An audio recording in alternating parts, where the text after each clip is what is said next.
So the question becomes, is COVID or was COVID a national security threat?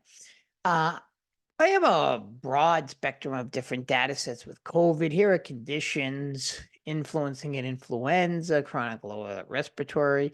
We could do by age. These I'd have to clean it up, but there's a good amount of data sets here. We're just going to look just so you kind of get the idea. Does a hospitalization increase lead to a death increase? Right. So it is pretty interesting. It's not as big as Trump's tweets, unfortunately, but there's 420 pieces of data, but there's a lot of lamentable deaths, of course, and hospitalizations, etc. So what we're going to do here is, what would Trump say about the COVID? He would probably say fake news. So we'll call it fake news. Now, I obviously got it out of here, uploaded it, attached it, etc. But this is an important national security concern, as you read the article. If you're in, depending on the class that you're in, this is for national security. So, is the pandemic and potential pandemics national security threats? And it's not just the COVID. You can look at other things like Ebola, but I think COVID caught us by surprise because, one, when you look at, the intelligence kind of failed on that. And intelligence also was saying that the United States would not be ready for a broad and just an intense pandemic.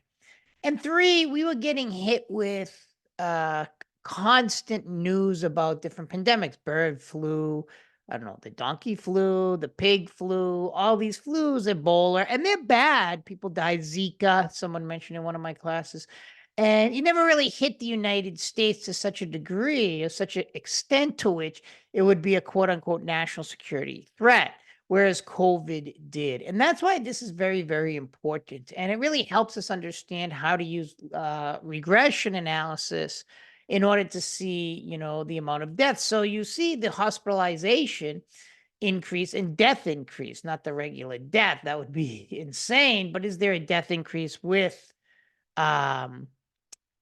correlated with a hospitalized increase? So what you want to do is just use the LM function again.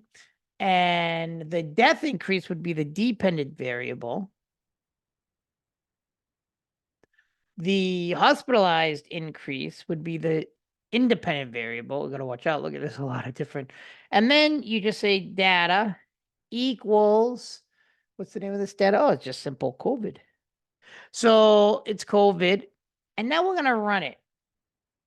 See what fake news is the COVID. So you're seeing a strong relationship where with every hospitalized increase, you're getting a 0.4 increase on average of death, and very high T value, which means it's moving away from zero. Not the best R squared, and we could ask ourselves why. And the residual standard error, that's my hunch, even though it's probably going up, it's probably a little all over the place, which doesn't mean it's necessarily a bad model because it is statistically significant. Under 0.05, we have the confidence to say that the movement in the death increase is attributable to the hospitalized increase. But let's take a look. Let's take a look at this GG plot really quick. So we're going to say COVID plus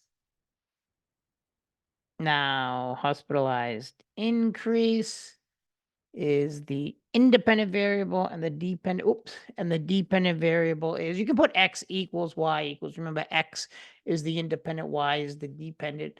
On the graph, Y is going down, but it does do it in that order: X first, and then Y, and then GM point again, color. We got to do something different. What's a weird color? Let's see. I don't think we've done orange. That's because I didn't spell it right. I'm making all these mistakes, as you can see. That's the problem with having Now, I just want to do the method we're using is LM. And we have a very nice balls. Get rid of that ugly thing. And this one will do, how about brown? All right, so let's take a look. So this is why, oh, that doesn't look too bad. I like it.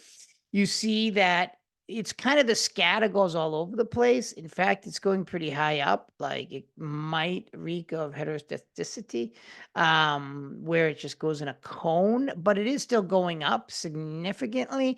And then you see these outliers pushing it up. So we could also do the quick robust regression. So all I would have to do is go up here, fake news, let's call it, we'll do Fauci robust.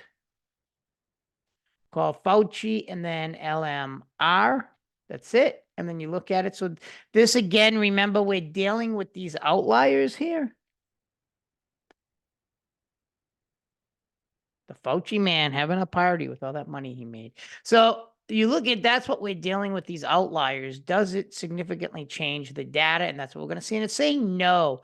In fact, getting rid of these is it's going up instead of 0.4, it's 0.5, which is adding an increase. And the t-value is 18. Yeah, it went up a little. See, that looks right. And then the p-value stays the same under 0.05.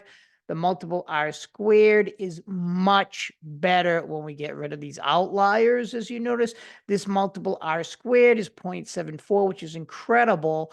And up here, where am I going? This one is 0.4.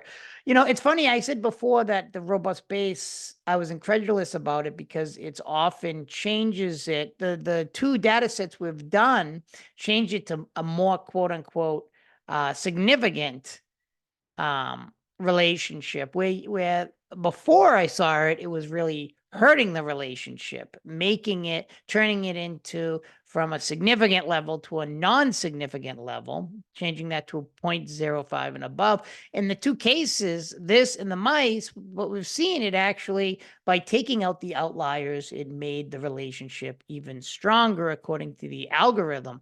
That's an incredible jump in multiple R squared. By getting rid of these, like these little outliers, the multiple R squared has increased considerably. And this is what we're going to do when we get to the part where we actually, aim to, how do you write a publishable paper?